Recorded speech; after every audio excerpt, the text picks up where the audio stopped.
Hola chicos, vamos con la segunda parte del tema de la población. Me encuentro ahora mismo en la página 282, justamente en el punto 5, donde dice el reparto de la población en Europa. Bueno, en este punto lo que nos viene a decir básicamente es cómo se reparte la población en Europa. Europa ya dijimos que es un continente mediano, no es el más pequeño, pero tampoco desde luego ni es de los más grandes ni el más grande. Y por lo tanto, pues bueno, hay un reparto poblacional pues que va distinto según las zonas. Tenemos que decir que Europa es un continente densamente poblado, pero no está igualmente poblado en todas las zonas. La zona donde se aglutina la mayoría de población en Europa es la zona de la Europa, digamos, occidental. Países como la zona de Holanda, de Bélgica, Luxemburgo y la parte occidental de Alemania sería la zona con más densidad de población de Europa. En contrapunto a todo esto, pues teníamos grandes zonas despobladas que estarían al sur del continente, como por ejemplo podría ser el caso de la península ibérica, que aunque tiene grandes núcleos de población y zonas muy densamente pobladas, en el caso de España, hay otras zonas que sabemos que están con un índice de población muy bajo. Como decimos, hay grandes desigualdades en cuanto a la población del continente. También tienen que ver pues, por temas climáticos. Por ejemplo, el norte de Europa está muy poco poblado, pero como es natural, eso es debido a las condiciones climáticas, el frío, el intenso frío que hace en la zona norte de países como Noruega, como Suecia, como Finlandia, como el norte de Rusia, que apenas si tienen población por la dureza del clima. Luego, por otra parte, tenemos que decir pues, que esto estaría englobado dentro de lo que se conoce, como bien tenéis aquí en el libro, cuáles son esas causas de la distribución, que son esas causas naturales, que es el caso que estamos hablando, zonas que puede hacer mucho frío, mucho calor, con poca lluvia, según que son causas, como digo, naturales, que hace que haya más o menos población.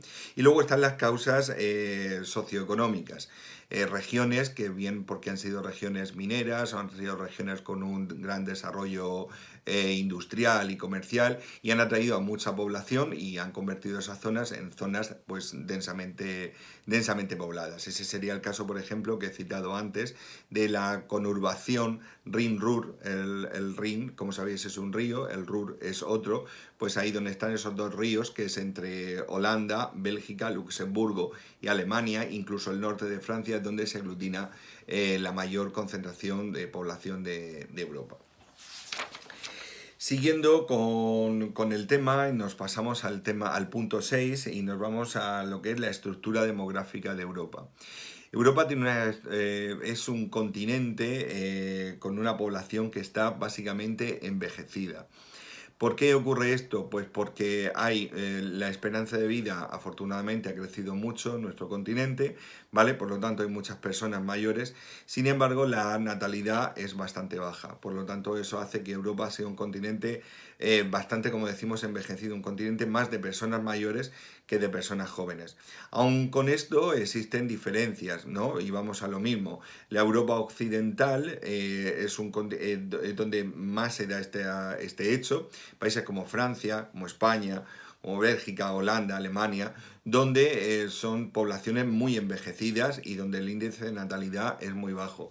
Frente a la Europa oriental, países como Bulgaria, Hungría, Rumanía, donde la esperanza de vida no es tan alta, por lo tanto no hay ese envejecimiento tan acusado de la población y la natalidad pues también es bastante más alta que la de la zona de los países occidentales. Como vemos, pues bueno, esto origina una serie de problemas, ¿no? Y es que, claro, hay una tasa de natalidad baja y una tasa de personas mayores muy alta, pues hace que sea una gran carga económica para el Estado por el pago de las pensiones.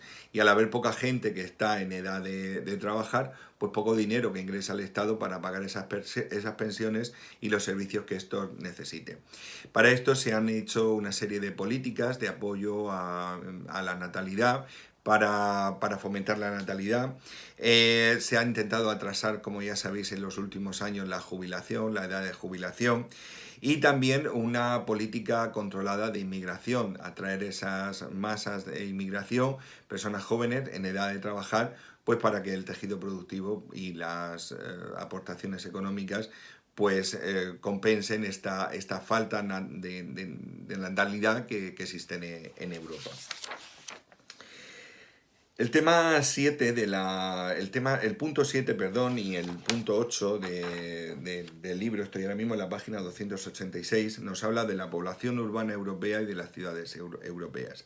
Tenemos que decir que el continente europeo es un continente básicamente urbano. Está compuesto básicamente por grandes núcleos de población.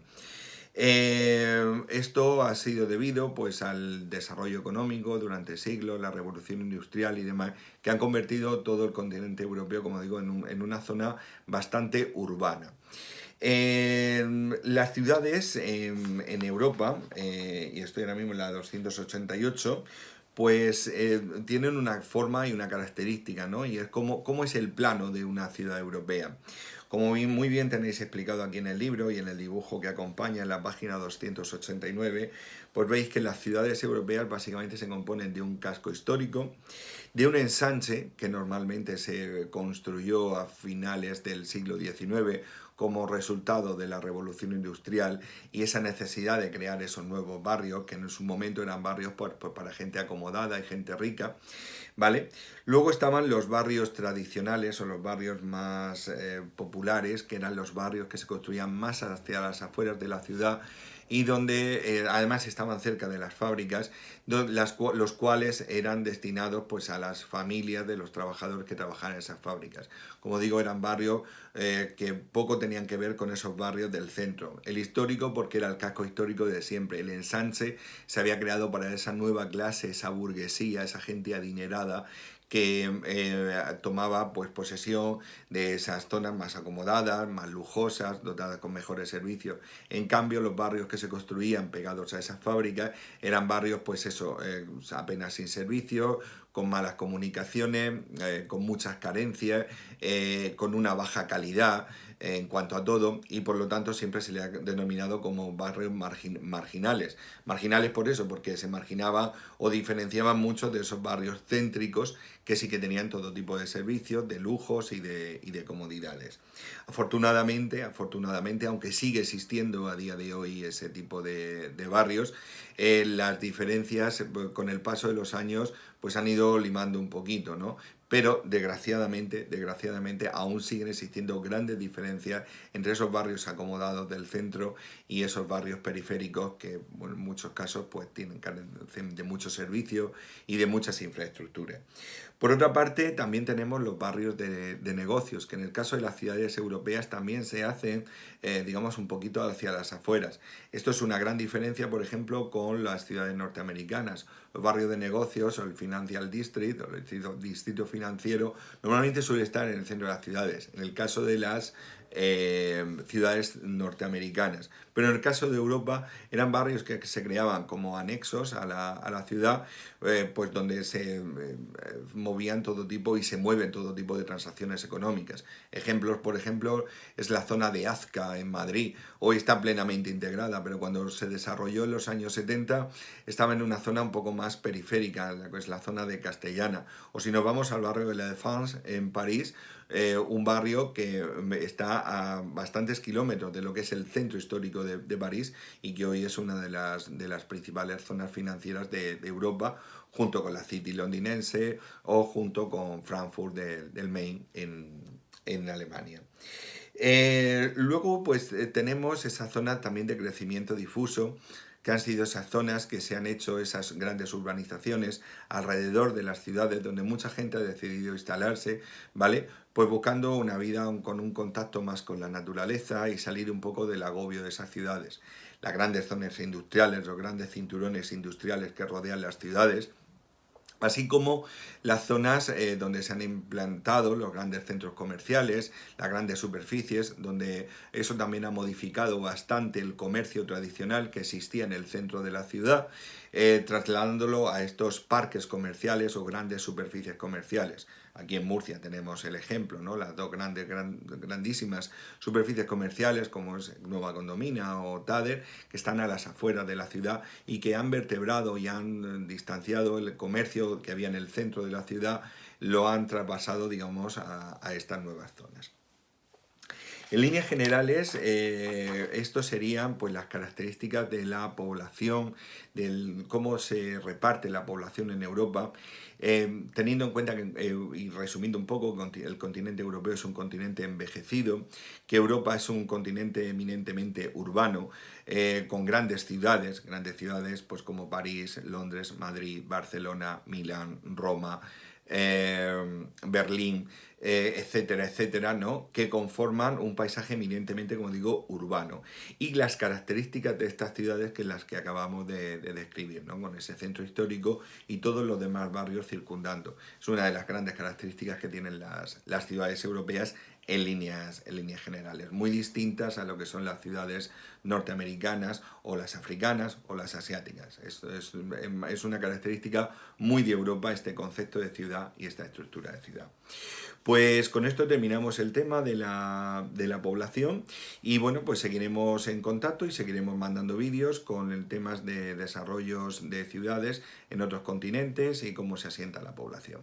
Muchas gracias y hasta el próximo vídeo.